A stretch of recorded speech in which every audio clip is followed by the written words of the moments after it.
Hi, உங்கள் எல்லாத்துக்கும் வணக்கம். நான் உங்கள் முத்துப்பிரகாஷ் பேசுகிறேன். நான் இன்றைக்கி பேசக்கூடிய டாபிக் எதை பற்றி பேசப்போன்னு நீங்கள் எல்லோரும் பார்த்துட்டு இருக்கீங்க.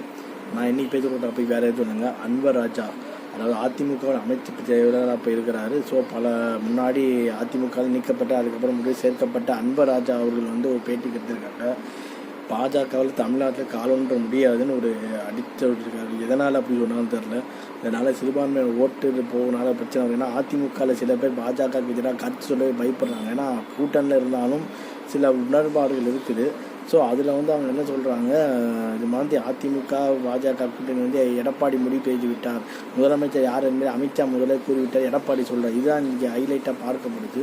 ஏன்னா ஒரு சொந்த கட்சிக்கு முதலமைச்சரே இன்னொரு கட்சிக்காரர் சொல்கிற அளவுக்கு இவங்க கட்சி நிலைமை மோசமாயிருச்சான்னு அடிமட்ட தொண்டர் வருத்தப்படக்கூடிய அளவுக்கு இருக்குது இப்போ நிலைமை. ஸோ இப்போ அன்வர் ராஜா அவர்கள் இந்த கருத்து ஒரு சர்ச்சையை ஏற்படுத்தியிருக்கு.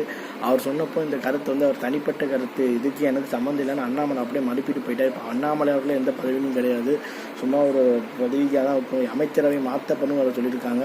அதில் அண்ணாமலை அவர்களுக்கு அமைச்சர் பதவி தர வாய்ப்பு இருக்குன்னு ஒரு சிலர் பேசிகிட்டு இருக்காங்க, அவர் ஆதரவாளர்கள். ஸோ அதிமுக பாஜக கூட்டணி வச்சாலும் பண கசப்போடு தான் இருக்கலாங்கன்றது அன்வர் ராஜாவுடைய அந்த பேட்டி நமக்கு நல்ல தெளிவாக தெரியுது.